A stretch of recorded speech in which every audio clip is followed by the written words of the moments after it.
జోగిపేట పట్టణం లోపల double bedroom అపార్ట్మెంట్లో ఉన్నటువంటి ఒక ఇస్త్రీ చేసుకుంటూ జీవనం సాగించేటువంటి మల్లేష్ అనే వ్యక్తి నిన్న పొద్దున 5:30 గంటలకు ప్రతిరోజు అతను మార్నింగ్ లేచి ఇస్త్రీ చేయడానికి తన యొక్క షాప్ దగ్గరికి వస్తుంటాడు ఎవ్రీడే.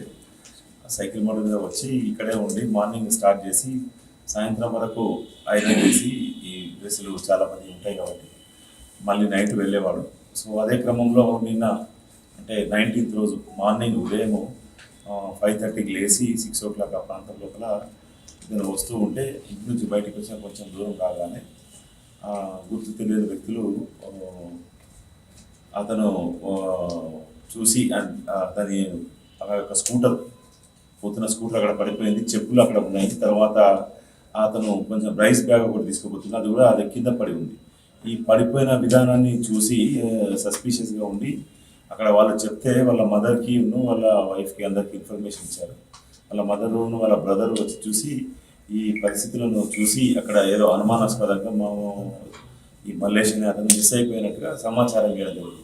దాని మీద జోగిపేట ఎస్ఐ గారు అరుణ్ గారు వెంటనే ఇమీడియట్గా కేసు నమోదు చేసుకొని ఆ క్రైమ్ సీన్కి వెళ్ళగానే ఎస్ఐ గారు పరిశీలన ప్రకారం అక్కడ కొంచెం వాతావరణం అసంబంధంగా కనిపించింది. జనరల్ మిస్సింగ్ కేసులో అయితే వెళ్ళిపోతున్నారు, కానీ ఇక్కడ వెహికల్ పడిపోయిన విధానం అది చూసి ఎస్ఐ గారు చుట్టుపక్కల ప్రాంతాలని అలర్ట్ చేసి మిగిలిన కొంతమందిని తీసుకొని ఫస్ట్ అయితే దాన్ని మిస్సింగ్ కేసుగా నమోదు చేసి తన యొక్క సిబ్బందితోని ఆ పరిసర ప్రాంతాలన్నీ చూడడం జరిగింది. ఈ ప్రాంతాలని చూస్తూ ఉంటే కొంచెం సీసీ కెమెరాలు వాటి గురించి ఎవరన్నా చూసారా చూస్తే అక్కడ ట్రాన్స్ఫార్మర్ కూడా పవర్ ఆఫ్ చేసింది. సో ఈ పవర్ ఆఫ్ చేయడం అనేది జనరల్గా జరగదు. అక్కడ ఉన్నటువంటి లైన్మెన్ కానీ సంప్రదిస్తే ఇది కంప్లైంట్స్ వచ్చినాయి, ఏదో ఉద్దేశపూర్వకంగా ఆఫ్ చేసినట్టుంది అనేసరికి మా బలమైన అనుమానం ఏదో ఉండి ఇది కిడ్నాప్ జరిగి ఉండొచ్చు అని ఎస్ఐ గారు చెప్పగా సిఐ గారు కూడా వెంటనే వచ్చి తను కూడా పరిశోధనలు స్వీకరించడం జరిగింది. దీనిలో ఎస్ఐ గారు సిఐ గారు తర్వాత వెంటనే సెన్సిటివ్ కేసు లాగా అనిపించి తొందరగా ప్రయత్నాలు చేస్తే అతన్ని ఏమన్నా కాపాడొచ్చో లేదా ట్రేస్ చేయొచ్చు అన్న ఉద్దేశంతో పుల్కల్ ఎస్ఐ గారు, వట్పల్ నుంచి ఎస్ఐ గారు, ఇక్కడ లోకల్ ఎస్ఐ గారు వచ్చారు. తర్వాత మాకు కూడా సమాచారం ఇస్తే మేము కూడా రావడం జరిగింది. మేము అన్ని టీములుగా విడిపోయి చూస్తే బాధితుడు అంటే ఎవరైతే మిస్సింగ్ పర్సన్ యొక్క సెల్ ఫోన్ యొక్క లాస్ట్ కాల్ అనేది ఇక్కడికి కొంచెం దూరం ప్రాంతం లోపల సంగుపేట విలేజ్ దగ్గర వచ్చి ఆగిపోయింది. అందరం ముందుగా మరి అతను అలా వెళ్ళి అటు సైడు జనరల్గా డ్యామ్ ఉంటుంది, వాటర్ ఆ రూట్ ఉంటుంది కాబట్టి కొంచెం అనుమానపడి చూడడం జరిగింది. ఇదే విధంగా ఇంకా మేము వెంటనే దీన్ని సెన్సిటివ్గా తీసుకొని ఎస్పీ గారి ఆదేశాల మేరకు 4-5 టీంలు చేయడం జరిగింది. సిసిఎస్ వాళ్ళని కూడా పిలిపించాను.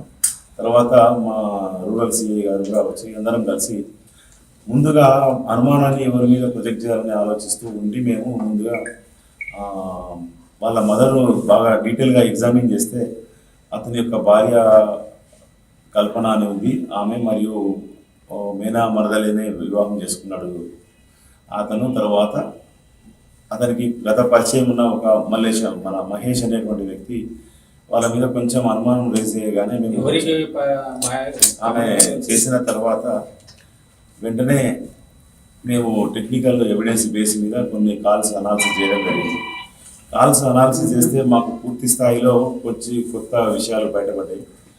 సో దీన్ని సీరియస్ ఇన్వెస్టిగేషన్ తీసుకొని పరిశోధన చేస్తే అతని భార్య మీదనే అనుమానం ఎక్కువగా ఉండడం వల్ల ఆమెను మహిళా కానిస్టేబుల్ వేరే సిబ్బందిని పిలిచి పూర్తి స్థాయిలో ఆమెను విచారణ ప్రారంభించిన తర్వాత కొన్ని అసంబంధమైనటువంటి సమాధానాలు చెప్పడం జరిగింది.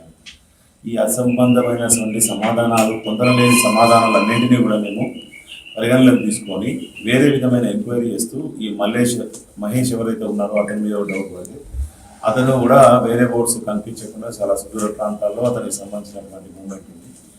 సో ఇలా పారిపోవాల్సిన అవసరం లేదని గమనించి ఈ అమ్మాయిని పిలిచి మేము పరిశోధన చేయడం జరిగింది. చేస్తే అమ్మాయి ఈ నేరంకు సంబంధించి ఆమె తనకు మహేష్ అనే వ్యక్తితోని చిన్నప్పటి నుంచి పరిచయం ఉంది. 10th క్లాస్ చదివినప్పటి నుంచి ఒకే గ్రామంకి చెందిన వ్యక్తులు.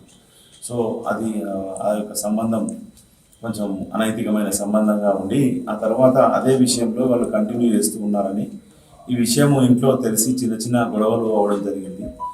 తర్వాత అతనితో ఉన్న సాన్నిహిత్యము సంబంధం వల్ల ఆ, ఇలా ఇంట్లో భర్త బాధ పెడుతున్నాడు, తల్లిదండ్రులు అత్త మామ అంటున్నారని చెప్పి ఆమె చెప్పగా ఇతను నీకెందుకు, నేను దీనికి శాశ్వత పరిష్కారం చేస్తా, అవసరమైతే నేను ఏదో ఒకటి చేస్తా, దాన్ని ఎలిమినేట్ చేస్తా అంటే ఇద్దరు ఈ డిసెంబర్ మాసం నుంచి తరచుగా కలుసుకొని ప్లాన్ చేసుకోవడం జరిగింది.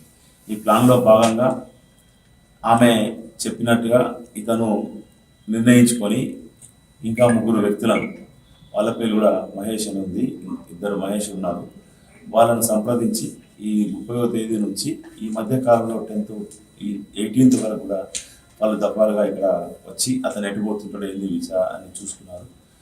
అదే దీనిలో భాగంగా 18వ తేదీ రాత్రి ఇతను ఈమెను సంప్రదించి అతను ఉన్నాడా లేదా వెరిఫై చేసుకుంటే ఈ అమ్మాయి అతను ఇంట్లోనే ఉన్నాడని సమాచారం ఇస్తే మిడ్ నైట్ వరకు ఈ నిందితుడు ఉన్నటువంటి మహేష్ మరియు ఇంకిద్దరు మహేష్లు, వాళ్ళు కూడా పక్క గ్రామం వన్సాన్పల్లి పక్క గ్రామానికి చెందిన వ్యక్తులు, వీళ్ళందరూ కలిసి ఒక కారుని అద్దెకు తీసుకున్నారు.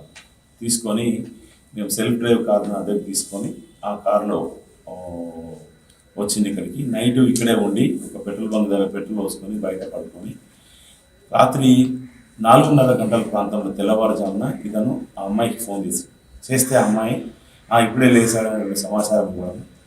ఆ సమాచారాన్ని బేస్ చేసుకొని అతను ఫ్రెష్ అప్ అయి రోజువారీగా 5 గంటలకు వెళ్తుంటే బయటికి రాగానే ఈ మహేష్ ఇంకిద్దరు మహేష్ వాళ్ళందరూ కలిసి అక్కడికి వచ్చి ఈ బండి మీద పోతున్న అతను అడ్డగించి ఒక రాయితో అతని తలపైన కొట్టగా అన్కాన్షియస్గా పడిపోయినాడు. ఆ పడిపోతున్న సమయంలోనే ఈ స్కూటర్ కానీ వస్తువులు కానీ కింద పడిపోయినాయి. ఈ విషయం 18 years వచ్చేదాకా పెళ్లి చేసుకోవద్దని అవగాహన అబ్బాయిలకు లేకపోవడము, ప్రేమ పేరుతో ఓరు కలవడము, ఇట్లా నెలకి 3 నుంచి 4 కేసులు నమోదవుతుంది. 18 సంవత్సరాల వయసుకు లోపల ఉన్నటువంటి ఎవరినైనా కూడా వాళ్ళని బాధితులుగానే ట్రీట్ చేస్తారు. 17 సంవత్సరాల ఉన్న ఒక అమ్మాయిని ఆమెకు ఇష్టం ఉన్నా లేకపోయినా వేరే వాళ్ళు తీసుకుపోతే అది నేరమే. Prevention of child against sexual abuse అనే పోక్సో అనే చట్టం ప్రకారం మేము కేసులు నమోదు చేస్తాం. అవి కేసులు ఇక్కడ జరుగుతున్నాయి. దానికి ఇక్కడే కాకుండా కొన్ని చుట్టుపక్కల ప్రాంతాలు. దీనికి ఏంది అని మేము అనాలిసిస్ చేస్తే ఎక్కువగా ప్రభుత్వ పాఠశాలలో లేకపోతే ప్రైవేట్ పాఠశాలలో కాలేజీలోకి ఎంటర్ అయ్యేటువంటి ఏజ్లో ఉన్న పిల్లలు తల్లిదండ్రులకు సరి అయిన అవగాహన లేకపోవడము, పిల్లలకు కూడా అవగాహన లేకపోవడం వల్ల ఈ యొక్క అడాల్సెంట్ ఏజ్ అంటాం, యుక్త వయసులోకి వచ్చేప్పుడు ఆ మహిళలకు ఉండేటువంటి అవగాహన లేకపోవడం వల్ల దీని మీద మా సిఐ గారు ఎస్ఐ గారు ఇప్పుడు లిస్ట్ అవుట్ చేసినారు. వల్ల కొన్ని స్కూల్స్ కాలేజీలలో అడాల్సెంట్ గర్ల్స్తో మాట్లాడడం, మాకు స్పెషల్ టీమ్స్ ఉన్నాయి, ఉమెన్ ఆఫీసర్స్ ఉన్నారు. We are trying to talk to each and every girl. ప్రతి ఒక్కరితో మాట్లాడి వారి యొక్క భవిష్యత్తు, భర్తను ఎంచుకునేటువంటి సరైన వయస్సు, ఆ యొక్క ఏజ్, ఇది ఒక క్లాసికల్ ఎగ్జాంపుల్ ఈ కేసు అనేది.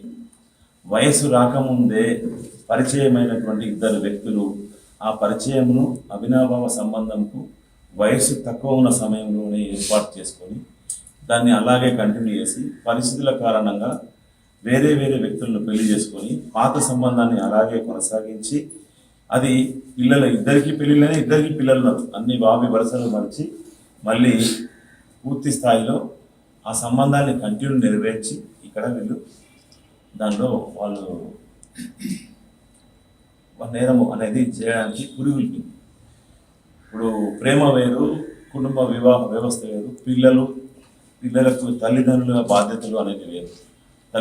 పిల్లలు వచ్చిన తర్వాత భార్యాభర్తలుగా పిల్లల పట్ల ఉండే రెస్పాన్సిబిలిటీస్ వచ్చిన తర్వాత పాత సంబంధాలన్నింటినీ మర్చిపోవడం అవసరం. కానీ వయసు వల్ల వచ్చిన ప్రభావమో లేకపోతే కోరికలో ఇలాంటివన్నీ కూడా ఇలాంటి సమస్యలు దారితీస్తున్నాయి. ఇవి కాకుండా మహిళలకు ప్రత్యేకంగా అవగాహన ఏర్పాటు చేయడానికి మేము మీడియా మిత్రులు కూడా కోరుతున్నది ఏంటంటే ప్రతి ఆడమనిషి 18-20 సంవత్సరాలు అయ్యాక చదువుకోవడం తప్ప వేరే ఇలాంటి ఆలోచన చేయకూడదు. ఒకవేళ ఎవరైనా ఏమైనా అంటే వెంటనే పోలీసులకు కానీ ఎవరికైనా తెలిసిన ఫ్రెండ్స్కి, తల్లిదండ్రులకు, ముఖ్యంగా టీచర్లకు చెప్పడం ద్వారా ఆ సమస్యను ముందే పరిష్కారం చేసి ఆ సమస్య పెద్దగా కాకుండా ఆ మహిళ ఇంకా అన్యాయానికి గురి కాకుండా చేయవచ్చని. అందులో ఇప్పుడు ఈ సంఘటనలో బాధితురాలు నేరస్తురాలు అనాలా అర్థమవుతుంది. ఆమెకు 2 పిల్లలు, ఇప్పుడు వాళ్ళు వీధిన పడిపోయారు, భర్త మర్డర్ అయిపోయాడు. సో 2 పిల్లలు. అల్టిమేట్గా ఆమెకు 20 సంవత్సరాల నేరం కంపల్సరీగా శిక్ష పడేటువంటి నేరం. సో పిల్లలు 20 ఏళ్ళ వయసు వచ్చాను, ఇప్పుడు 5 ఏళ్ళు 25 ఏళ్ళ యుక్త వయసు వచ్చాను, తల్లిదండ్రుల ఆధారం లేకున్నప్పుడు నేరం చేసినటువంటి ఏవను అతనికి 2 పిల్లలు ఉన్నారు, ఇతను జైలుకు వెళ్లాల్సిందే. తర్వాత A3 ఆయనకు 2 పిల్లలు ఉన్నారు, అది ఆడపిల్లలే. వీళ్ళందరికీ ఆడపిల్లలు ఉన్నారు, వీళ్ళ ఆడపిల్లల జీవితాలన్నీ రోడ్డు మీద తీసుకొచ్చేసి ఇది చాలా అవమానమైనటువంటి సంఘటన. ఈ సంఘటనలు జరగకుండా దయచేసి మహిళలు ముఖ్యంగా జాగ్రత్తగా ఉండి తగిన చర్యలు తీసుకోవడానికి అవసరమైతే పోలీసు అని కానీ NGO organization women child welfare department కానీ సంప్రదించాలని కోరుకుంటున్నాను. మాది రామన్పేట్ మండల్, మెదక్ డిస్టిక్ రామన్పేట్ మండల్ కోనాపూర్ విలేజ్లో ఇక్కడ చెరువు దగ్గర అంటే అతను చాకలి మల్లేశంగా గుర్తించారు. ఆయనను తీసుకొచ్చి ఎక్కడో మర్డర్ చేసి తీసుకొచ్చి ఇక్కడ చెరువు దగ్గర పడేసి దాన్ని అంటిపెట్టడం జరిగింది. పూర్తిగా బాడీ ఏం అంటుకోలేదు. మరి వాళ్ళు పూర్తిగా వీళ్ళ సమాచారం నిన్న కూడా స్క్రోలింగ్లో వచ్చినాయి మిస్సింగ్ అనేది.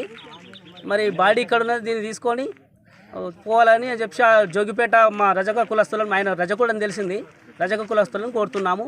మరి ఇటు మర్డర్పై ఎవరు ఏం అలా చేశారో దాన్ని పూర్తిగా సరైన విచారణ చేపట్టి దీనికి సంబంధించిన పూర్తి వివరాలు చేపట్టి వీళ్ళను చంపిన వాళ్ళని కఠినంగా శిక్షించి మరి అజేయాలని మేము కోరుతున్నాము ప్రభుత్వాన్ని. మరిన్ని వీడియోస్ కోసం ఛానల్ ని సబ్స్క్రైబ్ చేయండి, లేటెస్ట్ అప్డేట్స్ కోసం వాట్సాప్ ఛానల్ ని ఫాలో చేయండి అండ్ లింక్ డిస్క్రిప్షన్ లో ఉంది.